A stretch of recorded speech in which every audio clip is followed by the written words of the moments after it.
بہت سال پہلے ایک گاؤں میں ایک بڑھیا رہتی تھی۔ ایک دن وہ بڑھیا اپنا سارا زیور پہن کر کہیں جا رہی تھی۔ زیور کیا تھا؟ یہی کانوں میں جھمکے، باہوں میں کنگن اور گلے میں ہار تھا، اور یہ سارے زیور سونے کے تھے۔ بیچاری بڑھیا کے پیچھے دو ٹھگ لگ گئے۔ دونوں بڑے چال باز اور مکار تھے۔ دونوں آپس میں بہت گہرے دوست تھے۔ دونوں چاہتے تھے کہ بڑھیا سے سارے کا سارا زیور ہتھیا لیں، لیکن بڑھیا نے بھی اپنے بال دھوپ میں سفید نہیں کیے تھے۔ وہ دونوں ٹھگ تو تھے ہی، لیکن یہ بڑھیا بھی ان کی نانی تھی۔ ایک ٹھگ نے آگے بڑھ کر الیک سلیک کے بعد پوچھا کہ بڑی اماں کہاں جا رہی ہو؟ بڑھیا بولی بیٹا شہر جا رہی ہوں۔ بڑی اماں ہم بھی تو شہر ہی جا رہے ہیں۔ دوسرا ٹھگ بولا ہاں بیٹا بہت اچھا ہے۔ تھوڑی دور چلنے کے بعد ایک ٹھگ بولا بڑی اماں کوئی کہانی ہی سناؤ جس سے سفر کی تھکان معلوم نہ ہو اور وقت بھی جلدی کٹ جائے۔ بڑھیا بولی میں بھلا کون سی کہانی سناؤ؟ بیٹا تم ہی کچھ سناؤ۔ دوسرا ٹھگ بولا ہم سنائیں، مگر بڑی اماں ہماری ایک شرط ہے، وہ یہ کہ اگر تم نے ہماری کہانی کو جھوٹ کہا تو ہم تمہارے کنگن اتار لیں گے۔ بڑھیا نے ان کی یہ شرط مان لی اور ایک ٹھگ کہانی سنانے لگا۔ بڑی اماں ہماری ایک گائے تھی، بڑی خوبصورت، اور اس کی موٹی موٹی آنکھیں تھی، لمبے لمبے کان تھے۔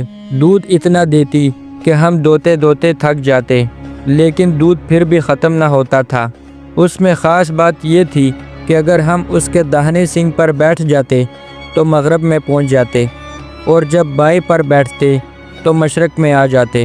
پاکستان بننے پر جب ہم قافلے کے ساتھ پاکستان آ رہے تھے تو ہم پر فسادیوں نے حملہ کر دیا، اور ایک سنسناتی ہوئی گولی آئی اور ہماری گائے کو لگی، جس سے بیچاری وہی ڈھیر ہو گئی۔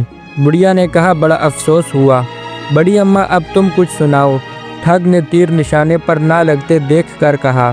بڑھیا نے کہا میں سناؤں؟ اگر تم نے میری بات کو غلط جانا تو تمہیں 100 روپیہ دینا پڑے گا۔ دونوں ٹھگوں نے کہا ہمیں منظور ہے۔ تو پھر سنو بیٹو، جب میری شادی ہوئی تو میرے والد نے ایک بیل بھی مجھے جہیز میں دیا۔ بڑا اچھا بیل تھا، کسی کو کچھ نہ کہتا تھا۔ ایک دفعہ یوں ہی باہر کھیت میں کوئی دوسرا بیل اس سے لڑ پڑا۔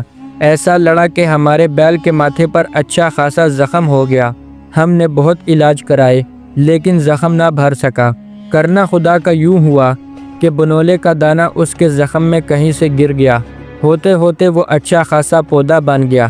اس میں ایسی نفیس کپاس لگی کہ تمہیں کیا بتاؤں۔ وہ کپاس ہم نے جمع کرنی شروع کر دی۔ اتنی کپاس جمع ہو گئی کہ اب گھر میں جگہ نہ رہی۔ گھر گھر ہمارے بیل کے چرچے ہونے لگے۔ بڑی بڑی دور سے لوگ اس انوکھے بیل کو دیکھنے کے لیے آتے، اس کی کپاس کو دیکھتے اور تعریفوں کے پل باندھ دیتے۔ اب ہمارے پاس اتنی زیادہ کپاس ہو گئی کہ سنبھالنا مشکل ہو گیا۔ ہم نے اسے بیلوا کر کاٹنا شروع کیا اور اس کا کپڑا بنانے لگے۔ کئی قسم کے کپڑے بنوائے جن میں خیس بھی تھے۔ ان خیسوں میں سے 2 خیس کہیں چوری ہو گئے۔ بیٹا خدا جھوٹ نہ بلوائے، یہ خیس جو تم اوڑھے ہوئے ہو یہ وہی ہیں جو چوری ہوئے تھے۔ مہربانی کر کے یہ خیس اتار دو۔ دونوں ٹھگوں نے اپنے خیس بڑھیا کو دے دیے، اور کرتے بھی کیا، شرط جو تھی مجبور تھے۔ بڑھیا نے پھر کہانی کا سلسلہ شروع کیا اور کہنے لگی ہم نے اس کپاس میں سے ململ کے تھان بنوائے۔ ململ کے تھانوں میں سے ایک تھان گم ہو گیا۔ یہ جو تمہاری پگڑیاں ہیں اسی تھان کی ہیں، یہ بھی اتار دو۔ انہوں نے پگڑیاں بھی اتار دی۔ نہ اتارتے تو شرط کے مطابق 100 روپے دیتے۔ اب شہر نزدیک ہی تھا۔ ایک ٹھگ بولا بڑی اماں بھوک لگ رہی ہے۔ اچھا بیٹا شہر آ ہی سمجھو، مجھے اپنے کنگن بیچنے ہیں۔ کنگن بیچ لے اور پھر آرام سے کسی جگہ بیٹھ کر کھانا کھائیں گے۔ وہ خاموش ہو گئے اور سوچنے لگے کہ بڑھیا کنگن بیچ لے، پھر کوئی داؤ چلائیں گے۔ وہ بڑھیا کے ساتھ چلتے ہوئے اپنی دماغی سڑکوں پر تدبیروں کے گھوڑے دوڑانے لگے۔ اب وہ شہر میں پہنچ گئے تھے۔ ہر طرف خوب چہل پہل تھی۔ بڑھیا نے اپنے کنگن اتار لیے اور ان سے کہنے لگی بیٹا سنار کی دکان آ گئی ہے، تم یہاں بیٹھو میں اپنے کنگن بیچ لوں۔ وہ دونوں سنار کی دکان کے قریب ہی بیٹھ گئے اور بڑھیا سنار کی دکان پر پہنچ گئی۔ سنار بڑھیا سے کہنے لگا کیا چاہیے اماں؟ بڑھیا نے کہا میں اپنے 2 نوکر بیچنا چاہتی ہوں، وہ سامنے بیٹھے ہیں۔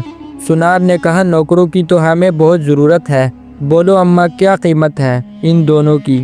بڑھیا نے کہا 300 روپے۔ کرتے کرتے بات 200 روپے پر طے ہو گئی۔ بڑھیا نے سنار سے کہا میں نوکروں سے پوچھ لوں کہ ان میں سے ایک بکنا چاہتا ہے یا دونوں؟ اور پھر بلند آواز سے پوچھنے لگی بیٹا ایک بیچوں یا دونوں؟ ٹھگو نے جواب دیا اماں دونوں بیچ دے۔